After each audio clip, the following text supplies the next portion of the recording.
I walked into my store to find a janitor in tears. What I discovered was heartbreaking. The air was thick with an unsettling silence, the usual morning hum of bustling customers replaced by the soft, muffled sounds of muffled sobs.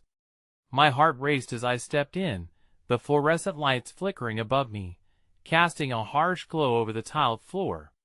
I glanced to the side and saw him, a middle-aged man with weary eyes and stained coveralls, crouched in a corner by the janitor's closet. Tears streamed down his face, glimmering in the light like shattered glass. I hesitated, my feet rooted to the ground. I could feel the weight of his sorrow pressing against my chest. It was a strange and painful sight, the kind that pulls people in and leaves them gasping for breath. What could have made him so broken? As I cautiously approached, the details became sharper. The janitor's hands shook, clutching a crumpled photograph. A family portrait, I realized, blurred by his tears.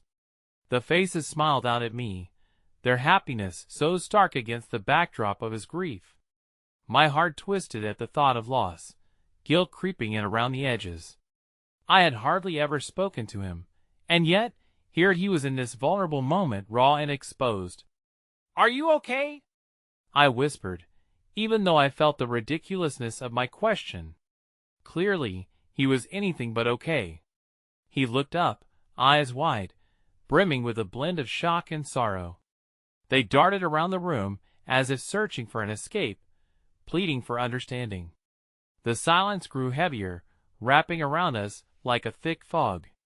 I felt my throat tighten, a lump growing as he choked out an answer. They took everything," he finally managed, his voice breaking like glass. My mind raced. Who had taken what? What kind of terror had invaded his life? I sank down beside him, the cold tile biting into my knees. The world outside seemed distant now, nothing but a blur. I wanted to know his story, to unravel the threads of his pain, but all I could do was listen as he spilled the rest of his heart out onto that unforgiving floor. He talked of his family, of dreams now lost in a storm of chaos. Each word hit me like a punch, a visceral reminder of the fragility of life. Other employees began to gather around, their faces pale, whispering like ghosts. I could hear fragments of their gasps, murmurs of disbelief, but they felt so far removed. This moment was between me and him, a raw connection forged in suffering. Just when I thought I was about to piece things together, I caught a strange flicker of movement at the edge of the room. A shadow lingered, watching us, lurking in the corner like a dark omen. My breath hitched, a chill running down my spine. Who was this? Why were they there? The janitor's voice faded down to a whisper. "They didn't just take, they came back for more." My heart raced. More? What could be worse than what he had already shared? I looked back at the figure, and for a split second, my mind raced with the possibilities. I had to know. What secrets lay hidden in this unassuming store, buried alongside the janitor's heartbreak? Hey, before we continue with this amazing story, I need to give you an important heads up. Many subscribers have reported that YouTube unsubscribed them without warning.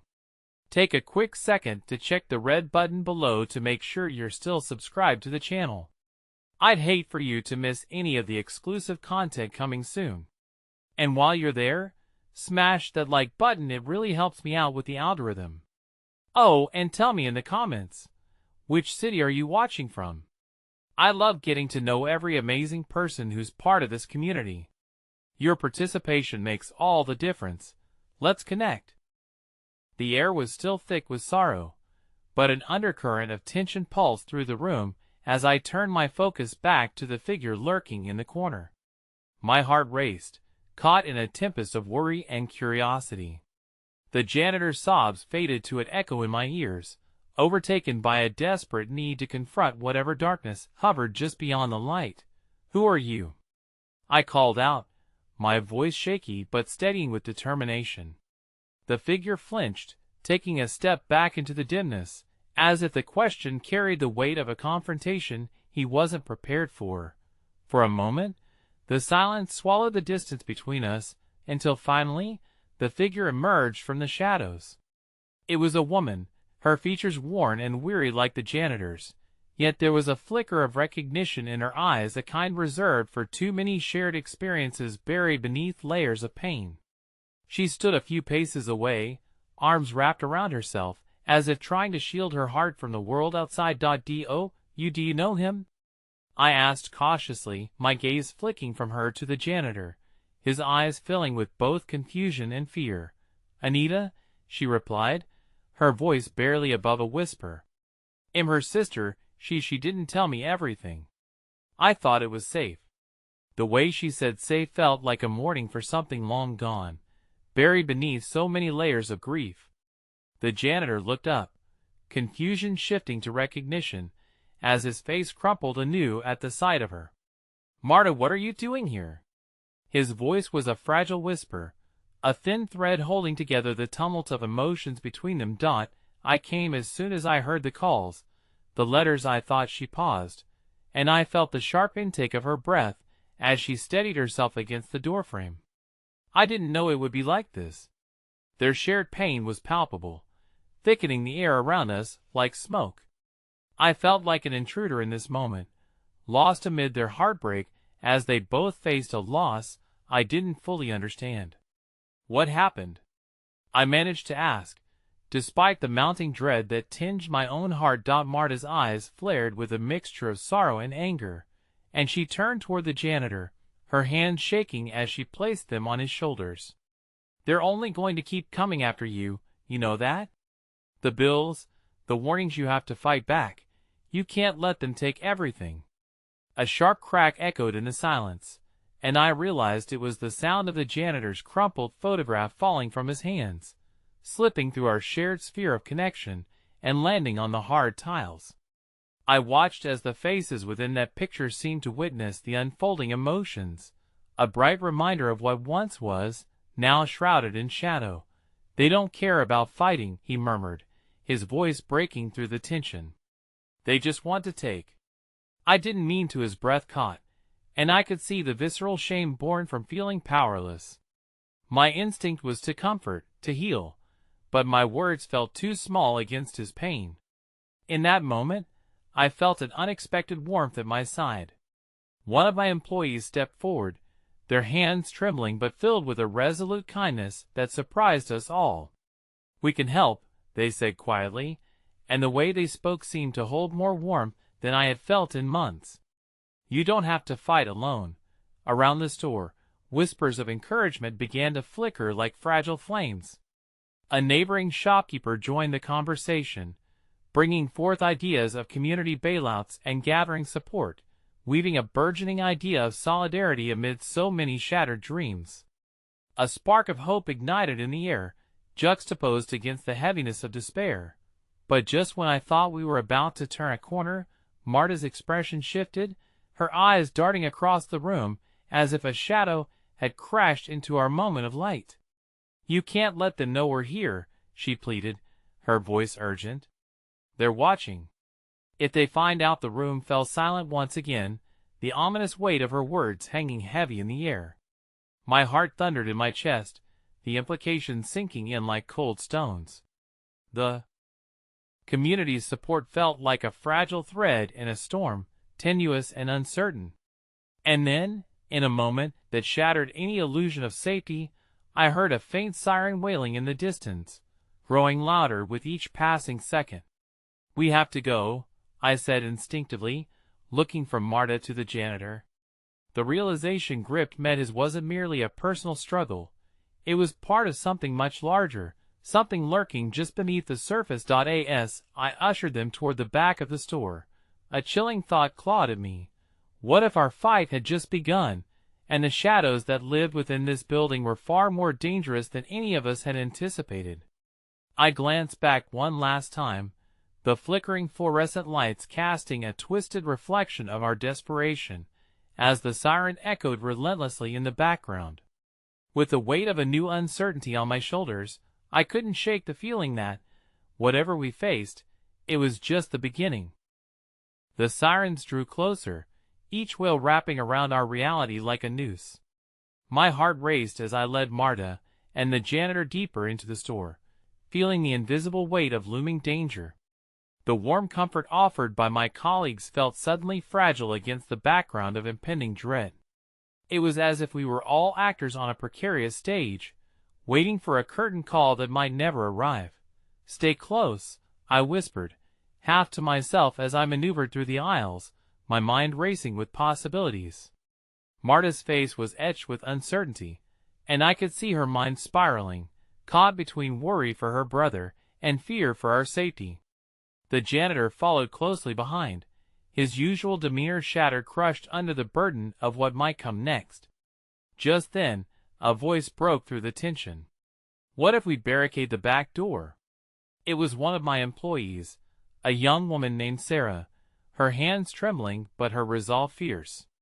"We can't let them in without a fight." I nodded appreciatively but couldn't shake the dread coiling in my stomach. But what if they already know we're here? What if they come for us anyway? I hated the desperation in my voice, the echo of panic threatening to spill over like a tide crashing against the shore. Marta stepped forward, a flicker of fire igniting within her. "We have to stay together. They're counting on our fear. If we could gather everyone, perhaps we could make them see we're a community, not just targets." Her strength steadied the room, and for a moment, we all breathed together, the faintest glimmer of hope surfacing in the layers of despair.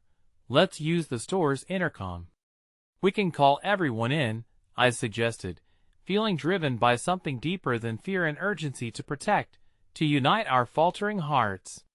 We scrambled together toward the office, throwing glances behind us to ensure our small bubble of safety remained intact. I reached for the intercom, anxiety thrumming beneath my skin. "Attention, everyone!" My voice echoed out, trembling but resolute. "We need your help. There's danger, but we are all in this together." I noticed Marta's nod of encouragement and the quiet strength in her sister's gaze. "Please come to the back." In the ensuing silence, the flicker of footsteps began to ripple through the store's low at first, then a gathering crowd surged toward us, a silent acknowledgement of our shared vulnerability. Familiar faces filled my view, loyal customers, supportive neighbors, people I had thought were merely passing figures in my daily life. Suddenly united by a shared hope. As they arrived, I felt the connection deepen, their combined presence a balm against the rising dread. Together, we were mere shadows battling against an overpowering darkness, but there was strength in numbers, even if our fear pulsed like an unsteady heartbeat. Just as we began to exchange plans, I heard a commotion outside, the wailing sirens now morphing into the sharp crack of authority, loud and commanding. A voice crackled through a megaphone, a stark reminder that this was no mere inconvenience, that we're facing something far more sinister. "Marta!" The janitor's voice broke through. "We have to go, we can't stay here." His panic was palpable, pulling on the heartstrings of the gathered crowd. "No!" Marta exclaimed, grabbing his arm tightly, desperation knitting her brows together. "You can't let them scare you away. We have to fight back together."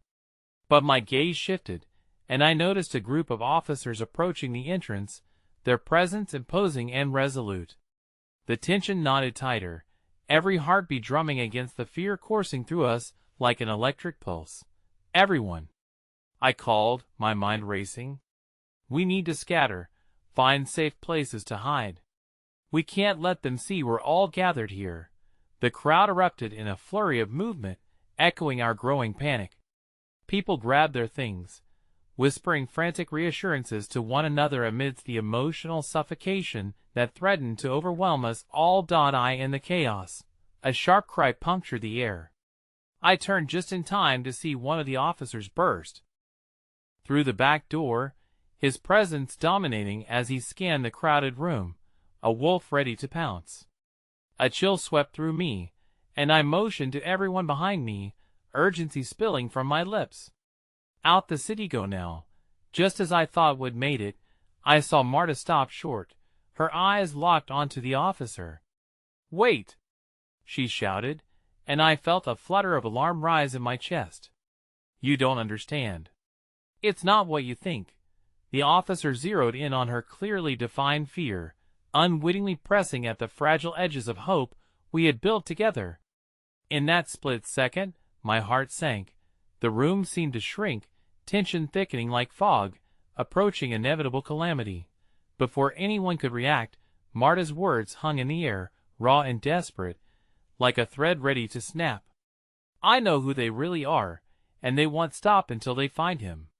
We were all caught in the eye of a storm we never anticipated, and the impending fallout hung over us, a heavy reminder that sometimes embracing light in the darkest of times demands a truth far more agonizing than we ever dreamed. The world stood still, the weight of Marta's declaration reverberating through the store like low thunder. My breaths came in short, rapid bursts, and each face surrounding me mirrored my internal tempest. Confusion quickly transformed into panic, fracturing the fragile front we had presented to the officers outside. The officer's gaze sharpened, a glint of recognition igniting a spark of fear in his eyes. "What do you mean, who they are?" he demanded, stepping forward, imposing and relentless. "Marta, no!" I cried, desperation clawing at my throat. The moment was spiraling, and I felt our small community buckle under the pressure of her revelation. I couldn't fathom what she might have meant. All I could see was the potential disaster looming in the shadows, the sirens outside a constant reminder of the danger looming over us. Suddenly, the janitor, now a fixture of silent grief, stepped forward, his hands trembling. "She's right," he murmured, his voice barely audible over the chaos. "It's bigger than us." They'd been watching, waiting. Marta's eyes darted between him and the officer, hoping for understanding as she replied, "They are searching for my brother, but they're not just looking to arrest him. They're after something far worse." In that moment, fragments of conversations I'd had with my colleagues and customers rushed back to me, whispers of strange shadows, unsettling movements in the neighborhood. I never connected the dots, too wrapped up in my own world. How foolish I had been. The tension in the room thickened, stretching like a taut wire ready to snap. I felt the surge of fear transform into a potent mix of determination and dread. "We can't let them take anyone else," I declared, instinctively standing closer to Marta and the janitor. "Tell us what we need to do," I urged, willing my heart to brave whatever storm was about to break. The crowd was still, eyes flickering with a mixture of hope and fear, waiting for the storm to pass or to unleash its fury upon us. Marta squared her shoulders, her resolve palpable. "There's a hidden back room in the stock area. If we can get my brother before they do, we might be able to expose this before it goes any further." A hopeful light flickered in the collective darkness hanging around us. I could see an opportunity buried in the wreckage of fear. But how could we navigate this when every decision felt like stepping into a minefield? Before I could voice any further plans, an ear-splitting crash echoed from the front of the store, shaking the very foundation beneath us. An officer shouted a command outside, and I could feel the weight of urgency settle on my chest like lead. "They're coming!" someone yelled, pushing the crowd into frenetic movement once more. "Stack the shelves to block the back," I instructed quickly, adrenaline fueling my body. "We need to buy time." A few employees jumped into action, racing between aisles, arms strained as they piled up boxes and merchandise, small barricades of hope against the encroaching chaos. Marta and the janitor clasped hands, determination sparkling in their eyes, the fear dampened by the flicker of camaraderie. "Stay together," I shouted over the din as we broke off into small groups, ready to make a run for it. "We're not alone in this. We're stronger together." A commotion erupted near the front of the store as officers began to flood the aisles, scanning every corner with harsh flashlights. I could see the darkness in their eyes, hardened by conflicts I could only guess at. One officer, a wide-shouldered, balding man, looked especially imposing as he surveyed the space, the muscles in his jaw clenched tightly. Just then, a glimmer of movement caught my attention from the corner of my eye. I turned to find the janitor kneeling by the loose floorboards near the back wall, shoving aside dust and debris to expose a narrow space. My heart raced. "That's it!" I exclaimed, even as dread flooded my stomach. "Marta, do you think they'll find us here if we hide? But if we can get inside the wall," she trailed off, her eyes wide with fear and hope mingling together. The janitor nodded, his expression grim but resolute. "I can go first. You two stay behind me," he whispered, his voice steady and unwavering like a rock in turbulent seas. As I prepared to follow, squeezing Marta's arm for comfort, I sensed something shifting. The officer with the megaphone had turned toward our area, his face momentarily obscured by shadows. A knot of anxiety twisted in my stomach as he shouted out another command, his voice carrying an authority that rattled both my bones and the decisions forming in my mind. Before I could assess the danger closing in, a familiar voice echoed through the chaos, cutting through the din like a knife. "All units, we have a situation here." Repeat, "a situation."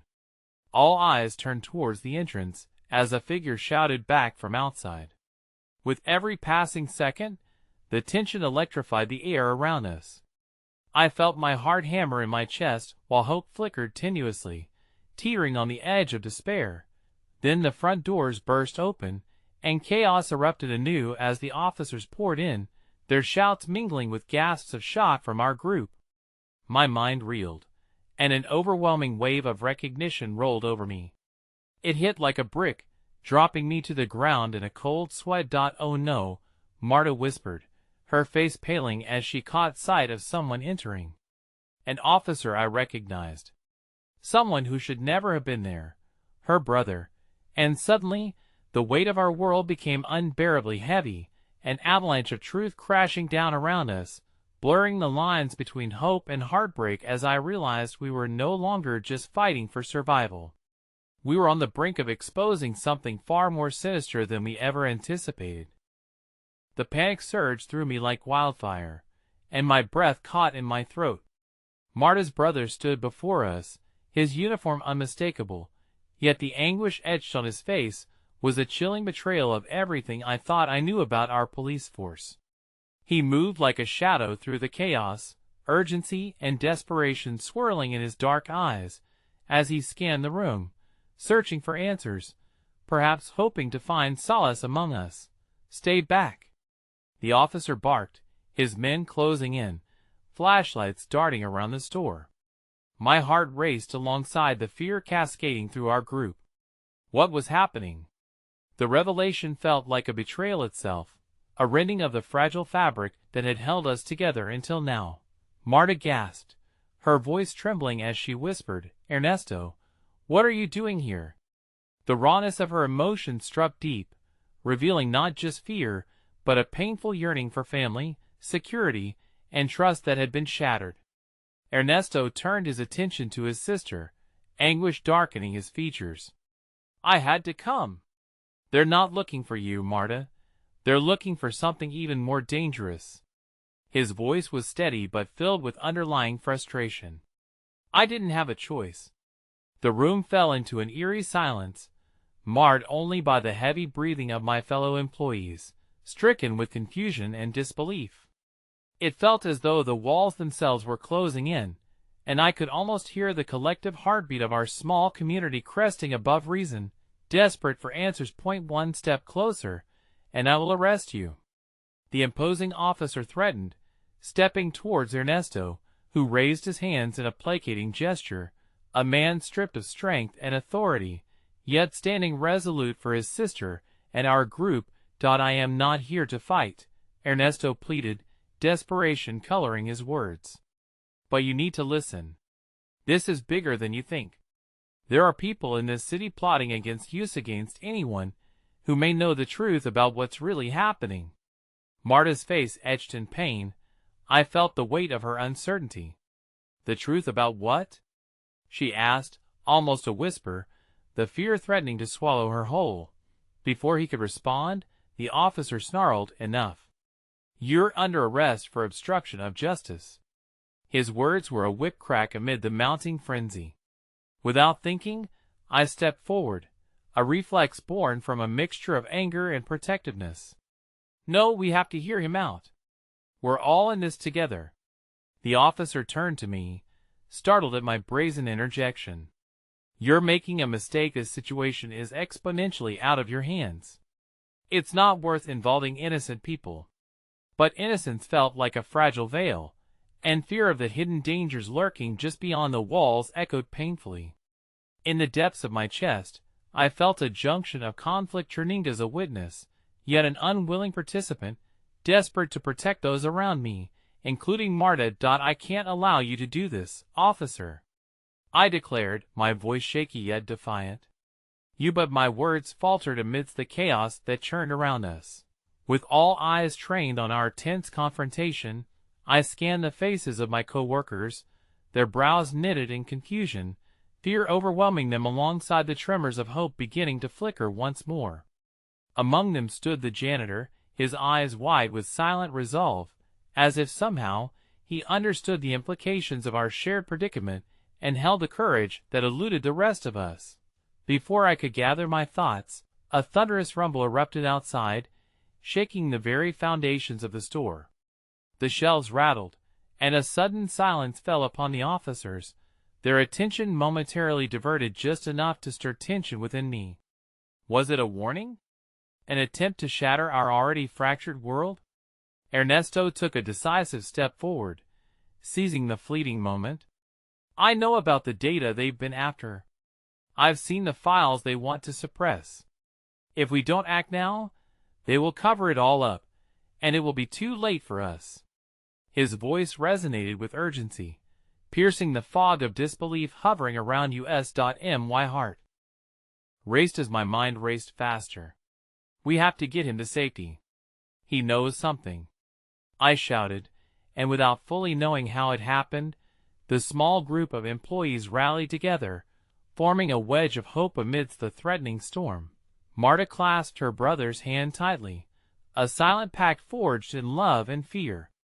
"Let's move," she urged, hope beating against the oppressive gloom, like a candle flame dancing in the dark. As we pushed toward the back room, the murmurs of our plan fluttered in the air like feathers falling gently to the ground, silent echoes amidst the impending crescendo. But just then, a jarring noise erupted from the front of the store, pulling our attention away. The doors burst open anew, slamming against the walls like thunder, and through the shadows stepped a figure cloaked in darkness, a sight rooted in masculine power, shadows shifting around him. I caught a glimpse of familiar features. My heart tumbled into the pit of my stomach. It couldn't be Tomas, I breathed, feeling the blood drain from my face as his eyes locked with mine. The secrets he held unleashed a torrent of emotions within me, ripping through the fabric of hope I had so desperately clung to. "Why are you here?" I whispered, fury and disbelief warring within me. This wasn't just a revelation, it was an implosion. His smirk was disquieting, a harbinger of underlying chaos I could not yet comprehend. "You've stumbled into something much bigger than you can understand, have you?" In the face of our encroaching doom, in a world that felt upside down, everything began to shift once more. The fragile walls we had built around our truths began to crack, revealing the terrifying darkness we had been so carefully shielding ourselves from. And as Tomas stepped closer, I knew we were standing on the brink of an unthinkable revelation. The air was thick with tension as I stood frozen, my gaze locked onto Tomas, who was an apparition from a past I thought I had buried. His presence sent shards of heartbreak dancing through my veins, twisting the already painful moments from before into something sharper, more intense. I clenched my fists, the memories of his betrayal stinging like fresh wounds. "Why are you here?" I repeated, my voice trembling, caught somewhere between accusation and desperation. Each breath felt like a betrayal to my own resolve, and I struggled to keep my composure amid the whirlwind of emotions that threatened to drown me. Tomas took a step forward, his shadow stretching like a dark fog over the room, pulling everyone's gaze toward him. "You're in the middle of something you don't understand, but I can help you," he offered, but his tone dripped with a self-assuredness that unsettled me. "Help us? Or manipulate us?" I shot back, a mix of anger and anguish stirring in my chest. My words hung heavy in the air, tangling with the shared breaths of my co-workers as we sought a way out of this cacophonous storm. After a long moment, Marta stepped between Tomas and me, her brow furrowed, determination etched upon her face. "Enough. Whichever way this ends, our lives are in your hands, but we refuse to let fear dictate our choices. If you truly mean to help, then speak plainly." Her words hung like a gauntlet thrown before Tomas, challenging him to reveal his true intentions. Tomas held her angry gaze, and for a moment, vulnerability shimmered beneath his confident facade. "There are spies everywhere, those loyal to the system ready to eliminate anyone who knows too much. But not all of them are against you. Some want to help, to protect you. And you think I can trust you?" I interjected, the bitterness of our shared past seeping into each word, forming a barrier I could feel almost physically between us. With a deep breath, he nodded, the fight in him seemingly deflating. "I didn't come here as an enemy. I lost everything as well. Am not just a pawn. I've suffered too. The fight against the corruption isn't done yet, and I need your help, just as you need mine." The bitterness recoiled slightly at the depth of his admission, but scars run deep. I felt a magnetism toward that honesty, yet simultaneously recoiled at the layers of betrayal it shrouded. "What can we do?" I muttered, my voice barely above a whisper, fear intermingling with a sliver of hope. He glanced at Ernesto, who stood defiantly beside Marta, and for a fleeting breath, the tension in the room shifted. "The files," he mentioned, "they are stored at the precinct. If we can just get in and retrieve them, we might be able to expose the deceit. But we won't have long. The operation is set to move tonight." The gravity of his words hung heavily in the air, and I noticed the janitor, who had been silently observing, take a cautious step forward. "I might be able to help," he said softly, his voice steady despite the chaos that surrounded us. "I know the buildings. I clean them every night. There's a way in that won't be on the cameras." All eyes turned to him, and I felt a surge of admiration mixed with disbelief. The kindness radiating from this unassuming man offered a stark contrast to the turmoil around us, shimmering with the potential for connection against the odds. Marta's eyes softened at the janitor. "Thank you, you're brave," she said, and his humble nod felt like a thread weaving through shared wounds, a gentle reminder that we weren't utterly alone. But the flicker of hope was short-lived as I caught Tomas rolling his eyes. His smirk returned as he gestured dismissively. "We don't have the luxury of time for niceties, and trust me, parts of the plan require enough with your condescension." I snapped, the burden of betrayal igniting flames of indignation within me. "This isn't about you. We will fight this together." In that instant, the world behind us shattered with another crashing blow. A resounding gunshot echoed from outside, fracturing the fragile resolve among us. I squeezed my eyes shut for a second, swallowing down the rising tide of hopelessness. "What was that?" Marta whimpered, her voice rising in panic. Ernesto was the first to react. "We have to move. If they are closing in, we can't afford to stay." His urgency flipped the anticipation in the air, igniting a spark of action. As we rushed toward a hidden exit pointed out by the janitor, I turned back towards Tomas, my heart pounding in wild defiance. "You come with us. No one's left standing behind anymore." He hesitated, a flicker of uncertainty passing over his features. But before he could respond, another triumphant shout bellowed outside, a chilling reminder that we didn't just have the shadows of our betrayals to contend with. There was a sinister intelligence behind this storm, hunting us down relentlessly, and as we fled the store, the lurking presence of danger clung to us like a second skin, thicker than the dark secrets we carried. Just beyond the threshold, I caught one last glimpse of the janitor's face, filled with an otherworldly courage that sparked something deep within me. But what lay ahead would challenge every facet of trust, unraveling what little hope we had left into an abyss of uncertainty. With pounding hearts, we pushed into the night, the chilling realization dawning that we were being hunted. And as the weight of what was to come bore down on my chest, I felt the hand of fate close in, tightening its grip. The night air was thick, tasting metallic as we sprinted down the darkened alleyway. The sound of distant sirens sliced through the stillness, haunting echoes of our frenetic escape. I glanced over my shoulder at Tomas, who followed closely behind, his earlier bravado replaced by a visible unease. We were a mismatched crew bounded by fear and resentment, yet inexplicably tethered by a greater threat.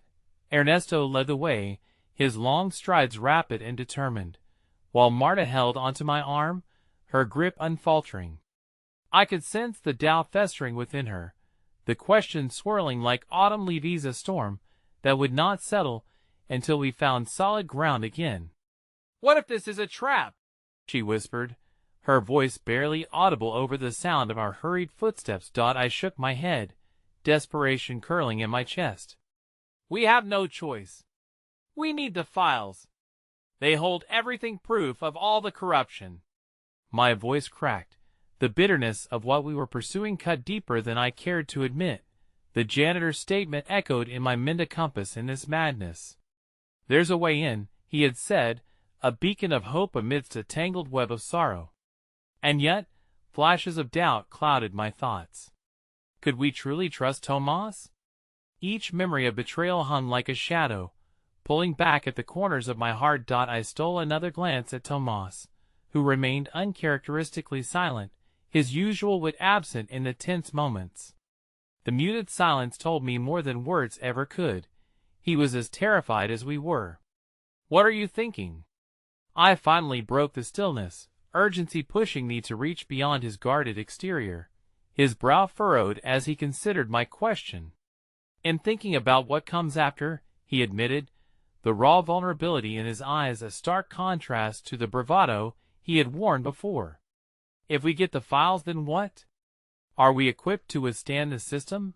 Marta's eyes flared in anger, a flicker of recognition in the struggle layer beneath the surface of his doubt. "Do you have another plan?" "Because I certainly don't," she challenged. "Pretending we can ignore this won't work. We need to act. We navigated through the shadows of the alley. An unexpected kindness caught my attention. A street vendor stood behind his cart, the dim light casting a soft glow. He watched us with quiet concern, his body poised as if anticipating the worst. "Here, take these," he said, reaching under the counter and pulling out bottled water and granola bars. "You look like you need them more than I do." Surprise flooded my senses, the warmth of his gesture wrapping around us like a protective shield against the cold hostility of the night. "Thank you," I managed, humbled by the kindness of a stranger who had sensed our need without uttering a word of our plight. Marta clutched the supplies to her chest, her expression softening. "People like you remind us that there's still good in the world." It was a small thread of light amidst the encompassing darkness, an unexpected moment that offered more to our weary hearts than any resolution could. We were pushed onward, but the water sloshed in my backpack, a reminder that hope could come from the unlikeliest sources. Yet as we continued down the alley, the veil of kindness dissipated, making way for the looming shadows of danger once more. We reached the back entrance of the precinct, the building looming high above us, its walls a disheartening gray against the moonlit sky. The janitor glanced around, his practiced eyes scanning for any sign of trouble. "This way," he whispered, leading us to a cracked side door, a finely detailed strategy drawn from the years he spent observing. As we settled into silence, the reality of our choices weighed heavily on my heart. Trust was a fragile thing, constructed on a foundation of shared pain and the whispers of possibility, yet uncertainty lingered like a dark cloud. "Are we really ready for what's inside?" I asked, my voice trembling. Tomas cleared his throat, steeling himself. Whatever we find, we face it together. There's no turning back from this. His determination pierced through the murkiness, a lifeline thrown in my direction. We took one last collective breath, the air pregnant with unspoken fears and hopes. The janitor pushed the door open, and we slipped into the dimly lit corridor, shadows dancing eerily along the walls. As we moved deeper into the precinct, panic bubbled beneath the surface. My heart raced, each beat matching the echo of our hurried steps. The flickering overhead lights seemed to mock us, casting a pale glow on our resolve. We reached the central records room, a space cluttered with files and computer terminals. My gaze darted around, weighing the odds of success against the tangible fear seeping through the air. "Go," I urged. "The files are on that computer." I pointed frantically toward the furthest terminal, but before Tomas could step forward, the floor above us erupted with commotion, the unmistakable sound of boots marching, agents closing in, their presence palpable like a rising tide. "Move!" I hissed, fear surging through me like a tide, and the room erupted into chaos. We scrambled towards the terminal, the urgency daunting as the clock ticked mercilessly forward. The air crackled with tension, our breaths mingling with the oppressive weight of impending doom. Suddenly, there was an alarming crash on the entrance door, reverberating through the stifled silence of the room. I froze, the reality of betrayal swirling in the chaotic storm. "They found us!" Marta screamed, panic coloring her voice as she fumbled for the files. In that moment, the lights flickered, and everything slowed down. The world narrowed down to the three of us standing frozen in terror amidst the chaos. But before I could make sense of it, a figure appeared in the doorway, a shadow amongst shadows. The unmistakable silhouette sent a jolt through my heart. "Tomas! Get back!" I shouted, but it was too late. The figure stepped forward, and as the lights flickered back on, my pulse quickened. It was someone I recognized, someone I never expected to see again. Stripped of my breath, I found myself staring at an old friend, a ghost from another lifetime, and as their gaze caught mine, I knew that everything had changed again. In an instant, all the questions I had about trust, loyalty, and the future hung precariously in the balance. One glance, one unexpected revelation could either ignite a new path or seal our demise. And as the air grew thick with uncertainty, I couldn't shake the feeling that this revelation might just be the most dangerous of all. The flickering lights illuminated Lila's face, pale and trembling, caught between disbelief and a surge of hope that fluttered painfully in my chest. The ghost of a friendship I had thought lost echoed between us, memories rushing back like a long-buried tidal wave, dredging up the laughter we shared and the events that tore us apart. "Lucas," I breathed, as if the name itself could bridge the chasm that time had carved between us. "Lila," he replied, his voice hoarse but filled with an emotion I couldn't quite parse. A mix of relief and regret hung in the air, casting a strange warmth against the cold chaos of the moment. "I thought you were..." He trailed off, glancing reflexively toward the door behind him, the sound of boots drawing ever closer. "What are you doing here?" I asked, urgency fusing with disbelief as waves of adrenaline surged through me. Part of me wanted to run to him, to close the distance, to relive that sense of safety I had felt all those years ago. But then, clarity gripped me. I could feel the fear radiating from Marta and Tomas, whose faces were drawn tight with alarm and confusion. Lucas' eyes darted around the room, instinctively weighing our options. "You need to get out of here," he said, his voice laced with determination. "They've gotten wind of what you're after. I can help you, but we must move fast." Every instinct in me screamed to trust him, yet the shadows of betrayal clung to my thoughts, whispering warnings against what my heart desired. "Help us how?" Tomas interjected, his skepticism palpable. "You work for them. You've always worked for them." The words hurt, sharp and pointed, and I glanced at Lucas, searching his face for answers. Would my old friend betray us again? But Lucas shook his head firmly, his shoulders square, exuding a quiet strength. "I know," he admitted. "That's why I'm here now. I couldn't let this go on any longer. The system is more corrupt than you know, and I've started gathering evidence myself, trying to." He caught himself, glancing at us, realizing that to share too much could put us at risk. "What are you trying to say?" I pressed, desperate for clarity amidst the confusion swirling around us.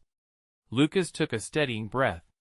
"I've been gathering files evidence against the people running this precinct. If we unite our efforts, we can expose them. But right now, we need to move." A frenzied plan began forming in the pit of my stomach. The darkness in the room felt less oppressive, as if a light had been flicked on within me. This wasn't just a chance for survival. It was a chance to change everything. "What do you need from us?" I asked, seeking cooperation amidst our turbulent emotions. "Just believe me," Lucas replied, sincerity lacing his words like a lifeline. "Take my hand. We can do this." But just as I reached out, a thunderous crash echoed behind us, a final warning sign that our time was running out. The agents, who were they, really? Were closing in, and their presence loomed large, chilling my skin. "Go!" I shouted, urgency igniting my resolve as I turned toward Marta and Tomas, whose eyes were wide with alarm. "We stick together.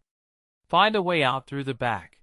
Lucas grabbed my arm, focusing my gaze back on him, urgency in his eyes. "There's a side exit I can guide you to, but we'll need to act now. It'll cover you from behind." My heart raced, torn between the warmth of rekindled hope and the cold chill of doubt. I wanted to trust him, to believe he had changed, but the scars of our past hung heavily on my conscience. "I don't know if I can let you," I began, unsure of how to voice the fear that stung at my insides. "Lila, please." There was desperation in his voice, raw and real. "If we don't move now, we're all finished." In that moment, I felt the pull of a decision heavy on my chest, tempting me to grasp onto a flicker of hope, even as apprehension crawled up my spine. I turned to Marta and Tomas, their faces mirroring my turmoil, and in that space of collective fear, I saw a faint glimmer of unity, a tether binding us tight against the chaos we faced. "Together," I finally whispered, the words spilling from my lips like a prayer. "Together." As we moved, weaving our way through the shadows of the records room, I felt Lucas at my side, his familiar presence almost soothing against the backdrop of danger encroaching around us. I managed to catch his eye for a moment, a flicker of shared understanding passing between us.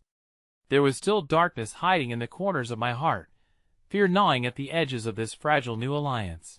Yet the air in the corridor felt different, charged with possibility, though burdened by uncertainty. As we reached the side door, the moment hung delicately, just beyond the threshold of safety. I could hear the footsteps behind us growing louder, thrumming like a distant drumbeat marking our impending fate. But just as we were about to step through, a voice shattered the tension, sending a jolt of fear through me. "Stop right there." I turned, recognizing the voice immediately, but the fact remained that our choice to fight or flee hinged precariously on the blade of time.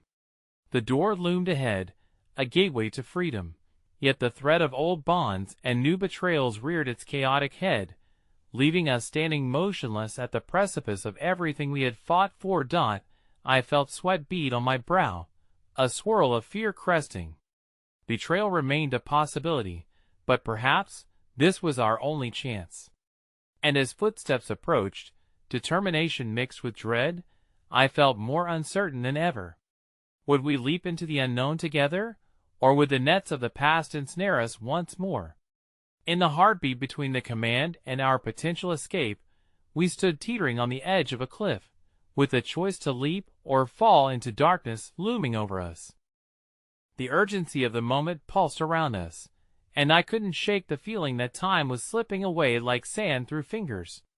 The voice that cried out for us to stop wasn't just any voice. It belonged to Alejandro, a man I'd once trusted deeply, and the one who had been instrumental in the very things Lucas was now fighting against. My stomach turned at the thought of facing him again, the memories of our past mingling with the threat he now posed. "Don't move, Lila!" he barked, his voice as sharp as a knife.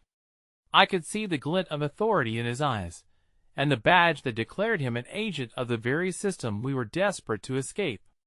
In that split second, I was engulfed by a wave of conflicting feelings.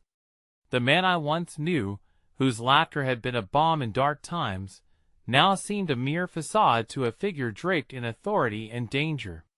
"Listen, Alejandro," I managed to say, my own voice trembling. "You don't understand. This isn't what you think. We need to expose the truth, or lies." He shot back, stepping closer, his demeanor shifting from authority to something more menacing. "You think you know everything, but you're wrong. You don't know how deep it goes, and you're about to get in over your head." His eyes grazed over Lucas, a cool disdain twisting his expression. "Especially with him in the mix. Enough!" Lucas shouted, his protective instinct sparking back to life. "You don't get to manipulate this situation anymore." He adjusted his stance, visibly shifting to shield us from Alejandro's approach. "This time, we're not backing down." I felt the thrum of resolve in Lucas' words, but doubt crept in. Could he really stand strong against the man who had mentored him what had once been more than just an adversary? A hopeful sting of courage rose within me, urging me to follow Lucas' lead, but the memories of Alejandro's kind smile loomed, memories that made me falter. Tomas whispered urgently beside me, "We need to get out of here, Lila. Now." His voice was a beacon amid the heavy silence wrapping around us. The wall behind me felt cold and oppressive.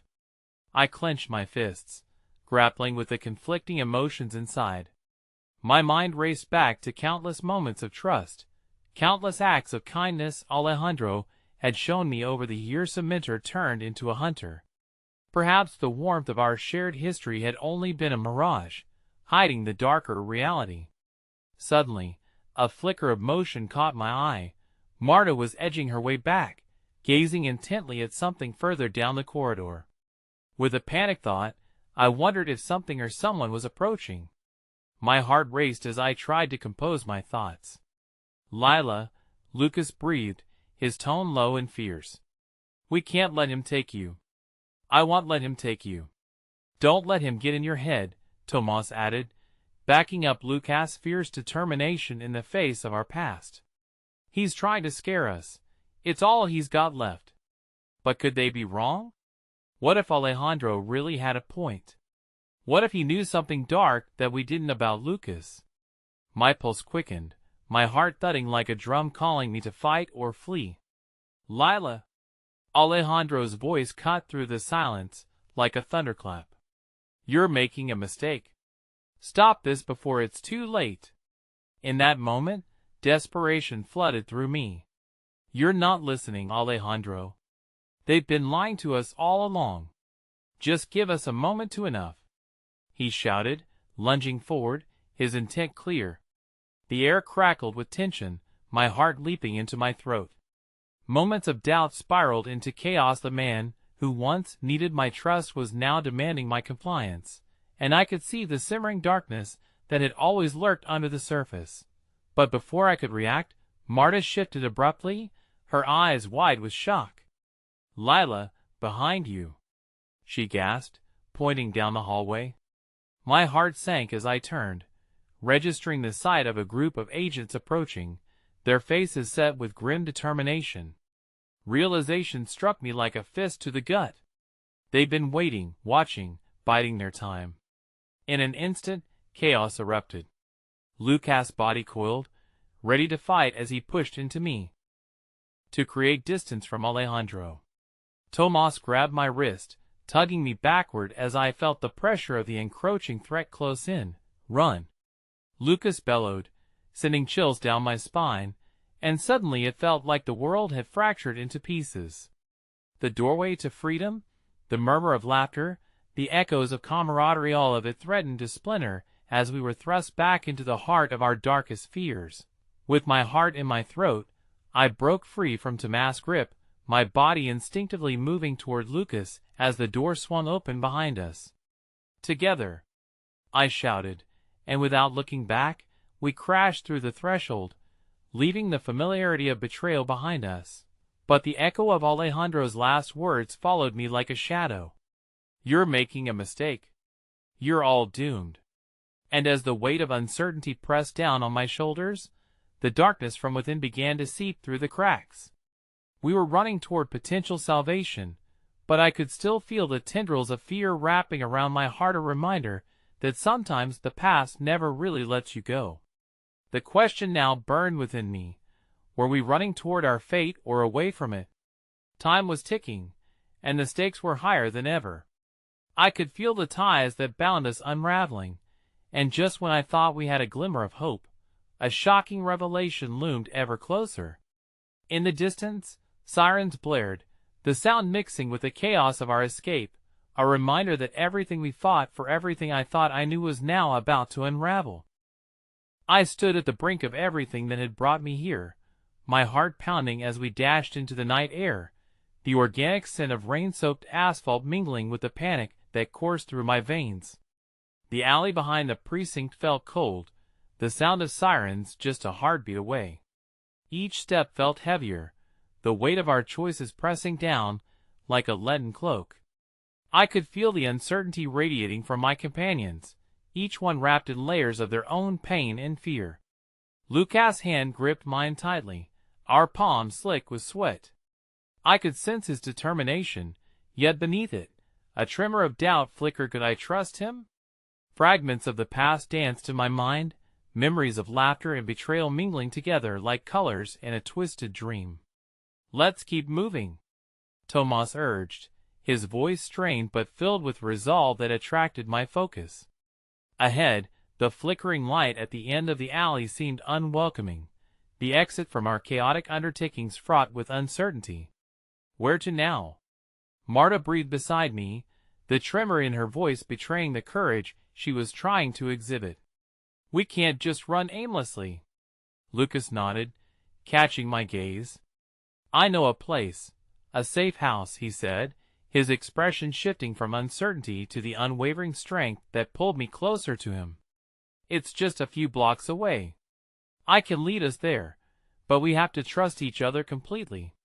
The weight of his words landed heavy in the air. Trust? After everything? The city felt alive around us, a silent witness to our plight, yet every instinct urged caution. "I want to believe you, Lucas. But how can we know this isn't another trap?" My voice cracked with vulnerability, a testament to the conflicted emotions raging within me. Hadn't he been a source of reprisal and pain before? "I'm not that person anymore," he countered fiercely, anguish lighting his eyes. "I promise this isn't just about survival anymore. It's about fighting back against those who think they can crush us." The desperation in his voice pulled at me, a thread of sincerity weaving through the cracks of my uncertainty. Something in me shifted at his words, an ember of hope igniting. We wouldn't let them decide our fates. "Okay, lead the way," I said finally, the surrender to common purpose propelling us into action. We wove through the darkened streets, careful to keep our voices low, knowing well the eyes that might surveil us from the shadows. As we moved through the unfamiliar terrain, a quiet understanding settled among us. This journey wasn't just about escape anymore. It was a pursuit of truth in a world veiled in lies. We were fighting not just for survival, but for the lives of others who deserved to know the truth, to reclaim their narratives from the stranglehold of a broken system. After what felt like an eternity of silent sprinting, we reached an unassuming building, the door slightly ajar, waiting for us like a refuge amid the turmoil.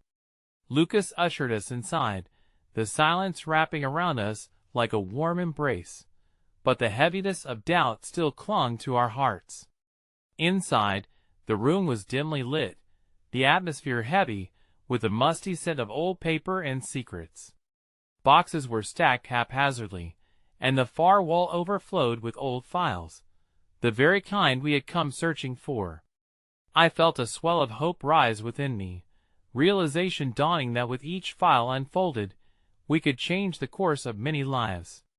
Yet, just as the momentum shifted, the door slammed shut, the quiet sealing our fate.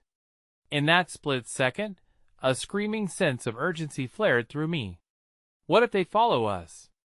They won't know, Lucas assured, his confidence unwavering. I've kept this place hidden for years. But we need to move fast. And just like that, we began rummaging through the boxes, sifting through file after file, each page echoing with whispers of profound injustices and a criminal enterprise cultivated from the shadows of our city. I felt my heart thud painfully against my chest, drowning in the volume of the truth spilling from each report that unveiled betrayal resonating through every line. This wasn't just a battle for survival. It was a fight for every single person who had ever been swept away by a tide of deceit. I caught sight of Marta and Tomas huddled together, their faces pale, but a flicker of determination ignited as they realized the power that lay before us. This is just the beginning," Marta whispered, her quiet resilience like an anchor amidst the cascading waves of fear. As I reached for a file that caught my eye, I heard a noise outside, a faint rustling that sent shivers of dread down my spine. "Lucas, did you hear that?" "Stay low," he urged, the urgency in his tone cutting through my reverie. We all fell into silence, bracing against the tension-fueled air as adrenaline coursed through me, my breath shallow and rapid. The doorknob rattled, and apprehension seized my heart, at danger looming outside, threatening to obliterate our fleeting chance at justice. I could feel breath hitching in my throat as agonizing moments passed, the door wobbling precariously. "Move," Lucas mouthed, and instinctively I grabbed a stack of files, clinging to the hope woven into our resolve. Our potential salvation hinged upon the truth, and if we could reveal the truth, perhaps we could disrupt the momentum against us. With a rattle, the door swung open, and the scene unfurled before us, a mass of uniforms and shadows ready to crash upon our last bastion of hope. "Hands up!" The commanding voice exploded into the dim room, shattering the fragile silence and plunging us into chaos. Fear mixed with resolve surged through me, a riot of emotions breaking through my carefully constructed walls as I steeled myself for what was to come. This was it. This would either be our downfall or a resurrection of everything we fought for. But just as quickly as despair gripped me, another force moved within the shadows, a figure slipping through the crowd, cutting through the suffocating silence. I squinted, disbelief flooding my mind as I recognized the face. A stray flash of hope surged. How could it be? "Lila!" called a voice bursting with warmth, the long-lost friend emerging from within the chaos, their figure lit with a beacon of resolve. It was someone I thought I would never see again, a connection forged in laughter and truth that bridged the gulf of despair threatening to swallow us whole. "Vera?" I whispered, stunned. She pushed forward, determination shining through as she swept into the room, her familiar spirit igniting a spark that fueled our collective fight. "They're after you. But together, we can fight back. I've been gathering allies." A rush of exhilaration surged through the gathering, the familiar ties of hope knitting us closer together against the encroaching horror. Together, we could forge our path. Together we could expose the darkness surrounding us. And together we could reclaim our narrative from the grips of fear. "Let's show them. Let's show them all," I declared, feeling the warmth of unity envelop me. "We are not alone. We are unbreakable." And with the memories of betrayal and heartache melding into the strength of community, we prepared to rise against the storm, determined to unveil the truth that would not simply set us free but illuminate the shadows cast against our world. In that moment, as we steadied our breath, I realized it was never about being fearless. It was about choosing to stand up in the face of fear, united in hope and resilience. And as the impending confrontation loomed, a fire ignited within us, a passionate flame lighting our path, illuminating everything ahead. The crescendo surged within me, the promise that this chapter would not end here. It was the beginning of something transformative. Together, we would not be silenced ever again. In this battle of darkness versus light, we would rise. No longer shackled by our fears, we would burn brighter, and somewhere in the distance, a siren's wail transformed into a battle cry, a reminder that we were standing on the edge of a new dawn.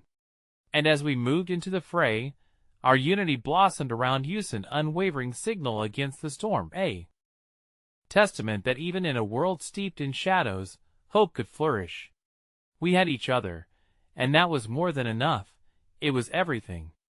In that moment, as I stepped forward, heart resolute and unyielding, I thought, was this the end? Or perhaps the beginning of our redemption?